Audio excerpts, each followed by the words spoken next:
Ken James and Jason McKittrick. Brought to you by Cryptocurium. I have never heard an even approximately adequate explanation of the horror at Martin's Beach.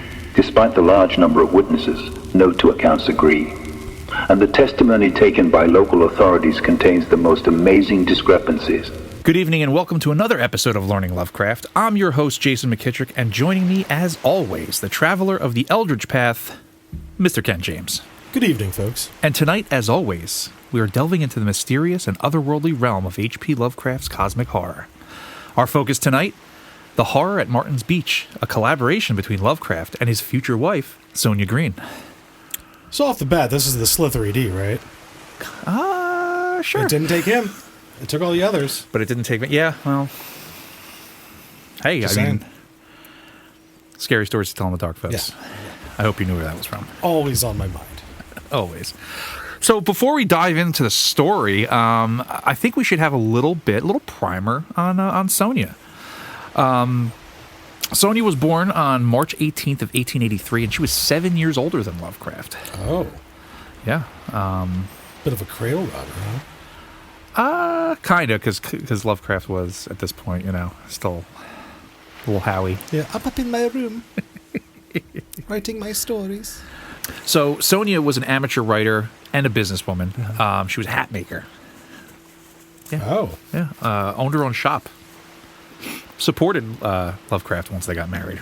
Yeah. We'll save that for another story. Sugar mama. Yeah, kind of. But she had kind of lived the whole life before she even met Lovecraft. At the age of 16, she had already been married once before to a gentleman named Samuel Green, another Russian immigrant. And they had a son who passed, but then they had a daughter named Florence. And according to Lovecraft's correspondence with his friend Alfred Galpin, the original husband was, quote, a man of brutal character. And it's hinted that, aside from having a very turbulent marriage, that he died from his own hand. So Yeah. that's already what's happened before. And then she sees Howie and she's like, I could fix him. You know what? Probably not too far off. Yeah. She was independently middle class, which was very unusual for a woman of the time. Like I said, she worked as a milliner, which is a hat maker, at a department store, and traveled frequently for her job. And her salary enabled her to rent a house for herself and her daughter in Flatbush, Brooklyn, which at the time was an affluent suburb. Is it coming back? I think it's gentrified now. Is it? Yeah. Okay. She donated money to several amateur press publications and traveled to amateur press conventions, which is where she met Lovecraft in Boston. Just a weird little aside that doesn't get mentioned very often. So because she had a daughter, Lovecraft had a stepdaughter. How about that? Yeah. So there's really nothing on any of what relationship he could have had with her, if there was any. Right. Because later on in life, they became estranged. Sonia and her daughter. Even in her, she has an autobiographical work, and she doesn't even mention her daughter. Oof. So, yeah, I don't know. Not looking good. Yeah. So, yeah. Hey. So after they meet, they have this shared interest in amateur journalism. Lovecraft and her start this, correspondence, and it quickly, develops into a romantic relationship. There's not too much out there on it. There's only her side of it. Apparently, after they eventually divorce, obviously, but after they divorce, she burned all the letters that he wrote to her. Which for any Lovecraftian who's really, gets really into the nitty gritty of this stuff, it's like, oh man, imagine what kind of cool stuff was in there. There's probably story germs in there. Yeah. There's probably but ideas, thoughts. Yeah. Right. So they married on March 3rd of 1924, despite facing significant cultural and financial challenges. So Sonia was Jewish, and Lovecraft Was not. with his, let's say, complex worldview. It's weird, man. I mean, because this gets talked about. That he was this guy who was racist, xenophobic, all these isms and whatnot. But he married a Jewish woman. Yeah, which is interesting. it is. But he developed all those ideas when he was isolated. Meets this woman who takes an interest in him, and it's like, Can fix him. yeah, maybe, or whatever she did to him. Yeah. Yeah. So, she was a big supporter of his writing endeavors, encouraged him in his literary pursuits, but because of the financial strain faced by the marriage, because Howard refused to work and just wanted to write, they, struggled to make ends meet, and there's a bunch of details, but I'll just keep it short. They eventually separated in 1926, and Sonia returned to New York, and Lovecraft returned to Providence. But she still had a connection to his legacy after he died, because she puts out this, this biographical piece where she talks about her time with Lovecraft, and she continued her involvement in amateur journalism. She remarried, and then she passed away on September 6th of 1972. There'll be some more biographical notes on her later on, because it goes into and it informs some of his decisions on things. But I thought I would just let you know who this lady is. Well, thank you.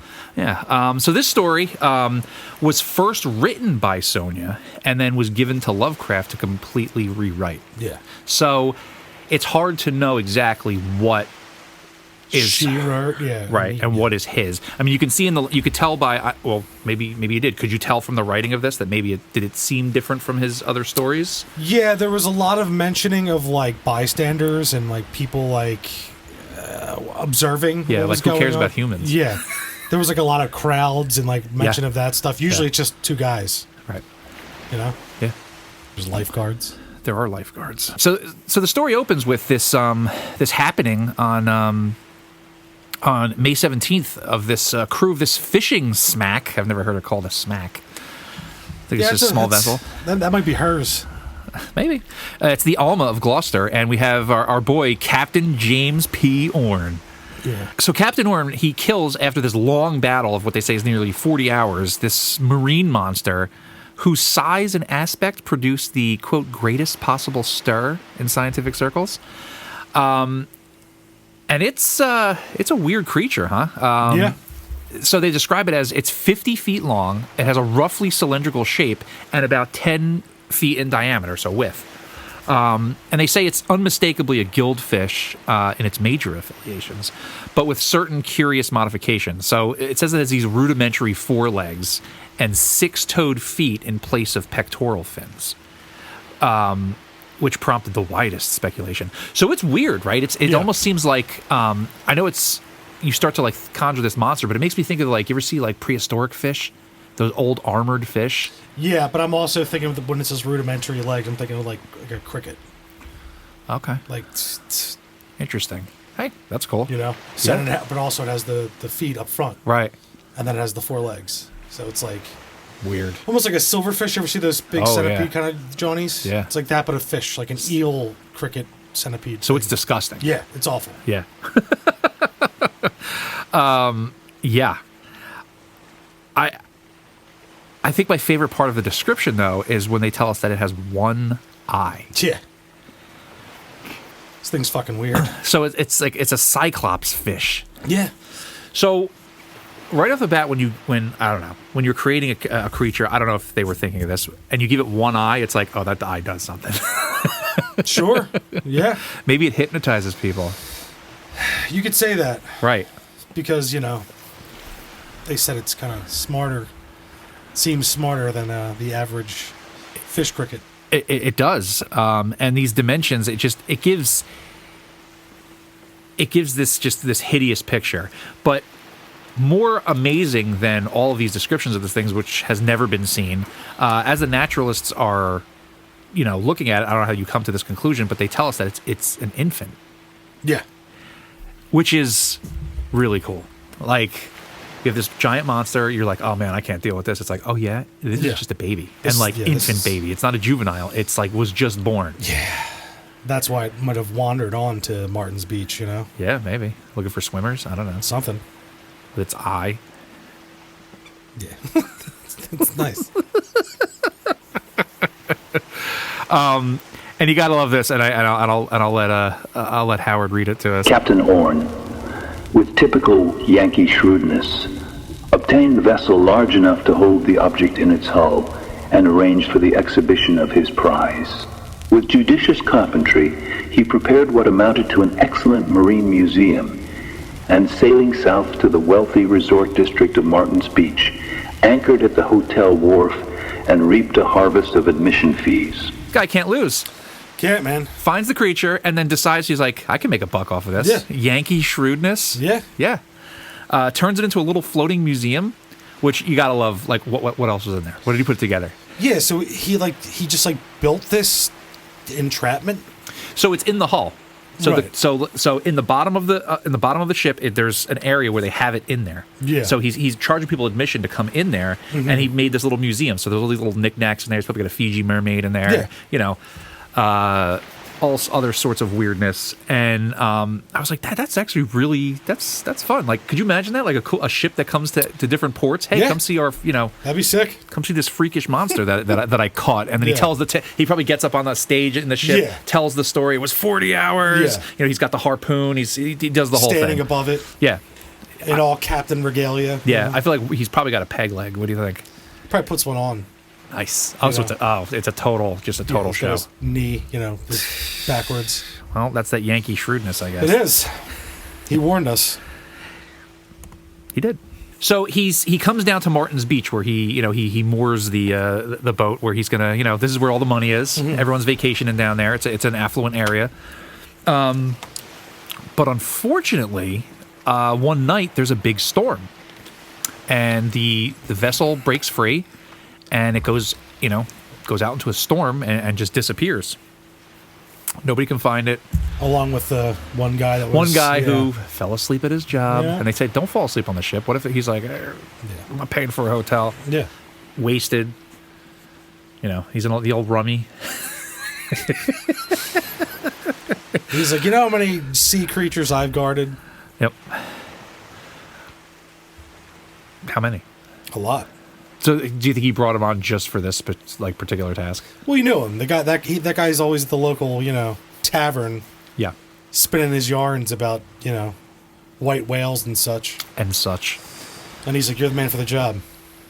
Oh yeah. Come guard my creature, my cricket eel." It's so gross. I didn't think of cricket legs, but now that you said that, I Yeah. hate it. When I pictured 4 rudimentary legs, it's what came to mind. No, I love it and I hate it. It's like something out of The Thing now. Yeah. Now that it has insect legs Yeah. thrown in there. Yep. Ew. Yeah, it's wholly disgusting. No, I don't like it. So we kind of fast forward a few months, and Captain Orrin is trying to, bring his affairs together. He wants to leave Martin's Beach, cut his losses, It's like He I made his tried. money. He made it. Yeah, he made his money, but I guess that's the end. And we kind of cut to this night where they tell us once again they start telling us about the moon and how it's low in the sky. It has this, there's this. They're talking about the reflected moonbeams and the shimmering on the ocean. But they talk about that. All the, like you mentioned, she does focus on, she and Lovecraft, I guess, the spectators. And there's this. They notice this ripple, marked, and it's like that. They describe it that it has a cunning and a calculatingness to it. So it's like I imagine like it's creeping up on the shore. It stops, looks, creeps up some more. And then What kind of trouble can I cause you? yeah, exactly. It's like, how many of these people can I eat? And then this really strange, like they describe it, a scream of anguish and despair that moved pity even while it mocked it. Interesting. That comes out of the ocean, and everyone's like, "What the fuck?" So they don't know what it is. They're Maybe a person's out there. maybe a person. I think they even mention a whale. Something really strange. And then we get our boys, the 2 lifeguards who are on duty. Yeah. Sturdy fellows in white bathing attire. Onesies, one pieces with the tank top style. Yep, they got the shirts. large red letters across the chest, lifeguard. Yep. It's your classic. But I imagine the those looks like a tank, almost like a wrestling singlet because it's the 20s. Yeah. Yeah. I love it. So this is their job. They know what to do. They're first on scene. But they are like, what? I don't know what's going on, but they're gonna follow their usual course. They hastily seize an air cushion, which is a life preserver. I don't know why I like that. It was like an air cushion. Yeah, because it's old-timey speak. Yep, and it's got the coil of rope, and one of the guys runs up and just throws it into the direction of the screech. And this guy, this is like how they shot put. Exactly, like he does the spin right into the ocean, hits exactly where it needs to be. It even ends it with like a kind of like a salute arm. Yeah, yeah. And the cushion, disappears into the waves. The crowd's looking. They're like, "What's going on? Is it somebody?" Mm-hmm. So they start pulling on this rope, but they can't get a hold. They're like, "What the hell is this?" And they're pulling it so hard to the fact that it's like, I think he describes it as almost like steel because the rope is so taut that they can't move it. They're having a tough time. So Captain Oren is on the beach. He sees what's going on. There's some other onlookers, and the lifeguards even yell. They're like, help! Like we can't. They see them getting dragged in. They can't. So Captain Oren jumps on. A bunch of others jump on, and the naturalists are there. Of course they are. And at this point is where we get the idea that like Captain Oren is like a whale must have swallowed this thing. Right. That's the only thing I can think of because this is unbelievable. How are we not able to move this thing? Then he's struck with the idea that the creature that got lost comes to his mind was a juvenile, a baby. Yeah. What would the adult version of this do? Probably stay far away, hunt at night. Yeah. Maybe like what's going on right now. Yeah. Maybe. And then we get this storm, like it rolls in like out of nowhere. And these guys are jumping on it, and all of a sudden they're noticing that they're being pulled. They're looking down at their hands, and they're looking up, and they're like, they can't really, they're like stunned, hypnotized maybe. Yeah. But they're being pulled into the water, and they can't let go of the rope. Also, they talk about like the undulation of it. It almost has like this weird like. Yeah, and the narrator saying he was one of those people too that couldn't. Yeah. He was helping out. He was there too, and he could not. None of them could let go of it. It was none could explain it. And as they're talking about this going on, they describe it as it looks like a gigantic centipede moving into the water as they're moving in, and they just it's just going in, and the fact that they can't let go, and the people she talks about like the faces looking back, like they're just like it's pandemonium. It's terrifying. But the terror is so great that that it's completely silent. Like it's one of those things like you're just trying to like. There's no time to say nothing, and I thought that was kind of I like that. Those panicky moments when you can't say anything, when there's nothing to say. Is there anything more terrifying? I guess not when you're struck, in such a way. So as this is all going on, we get this big thunderclap, and it's everyone. They're just they can't believe what's happening here, and they're moving further into the ocean. No one seems to be able to stop, and they can't really, they're panicked until another even louder thunderclap occurs, and everything just disappears. The storm goes away. Whatever was going on with them just stops. And the narrator says that they get this sense that they see this. He almost sees this eye out there. Yeah, and that's really the end of the story. Yeah. So, Mama Bear or Daddy Bear was coming back to be like, yeah. I saw two, and I was wondering what he thought with that. Is this the spirit of this thing? Interesting. Yeah. Or is it the vengeful mother? And that was the consensus. That or it could have been it grew in that time. Like maybe it wasn't dead. Maybe it was molting. I don't know. Who knows? You never know with these freakish creatures. Yeah, you know. And that's the idea. I mean, and like I said in the beginning, like you have these, you see a creature with one big eye. What does that mean? There's a hypnotic effect. Yeah. And it was trying to, and that's the thing that that you wonder. It has everybody. It's got all these people, and was the idea to scare them? Or was the idea that like it was only able to come during this storm, or was the second thunder clap its parent, like, knock it off. You had your fun. Maybe. Hey, that's a good point too. Because it stops after that, you know? It does. It even says at the end. There was no line of bobbing heads now. The waters were calm and deserted, and broken only by the fading ripples of what seemed to be a whirlpool far out in the path of the moonlight whence the strange cry had first come.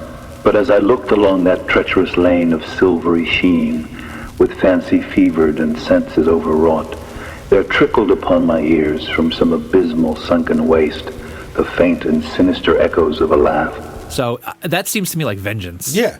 But And it's fun, but something was like, you're going too far, maybe. Right. Or maybe it instills the fear, and that's better. Sure. Fear what's out there. Yeah. Right? It's like this instills You more trying to fear of the unknown. harness Yeah. some unknown force of nature. Yeah. This will teach you to try to reel something in. I like it. I Yeah. mean, it's got all that Lovecraftian, gigantic monster from the sea, fear of the unknown, and completely inexplicable events. Yeah, some supernatural happenstance that is associated with this creature, with said creature. Right. And kind of a cleansing lightning bolt. Yeah, that's true. Right. That's true. Yeah, the thing that snaps everything back to save it. Yeah. So what'd you think of this one as compared to some of the other ones? Or It's definitely different. You could tell the outer influence of it. You can tell the someone else had their hand in play here and he was working with something that was definitely already there. He obviously kept some stuff in there, but I really liked it. I enjoyed it. I like a big monster that you don't, and this one's kind of describable as opposed to like, right. the unnamed and horrors that I can't speak of. Right. That's another difference too. Right. And that's only maybe because it's only an infant. Right. Right. They fought that thing for 40 hours. It was very like terrestrial in its way, right? Because it's like it's just infancy. Right. It's just a big whatever. But the mother has this thing out in the water, and it could be, what the hell else could it do? It could be, others have suggested that the creature in this that does the hypnotizing is Mother Hydra from, we'll talk about later in Innsmouth. There's Father Dagon and Mother Hydra. I don't know if that was, I doubt that was the intent, but it's kind of cool because then it gives you that like, oh, she can hypnotize stuff. Right. And I'm sure a lot of people look into it and try to associate and cross, Unendingly, because you have the game players, the people that play the Call of Cthulhu role-playing game. You got to give stats to these things, got to give it abilities, and they mine the stories for monsters. So I could definitely see where they came to that. Sure. But I like that it's this big, there's starts off with this big thing that's, oh my god, this is amazing, but then it's an infant, and now the mother comes back and uses probably just a fraction of her abilities to put the fear of God back in these sailors. Yeah, you're not as big as you think you are. Yep. And she's maybe the mother fish could be just even a small thing that what else could be down there as well. Yeah, the cleansing lightning bolt. Yeah.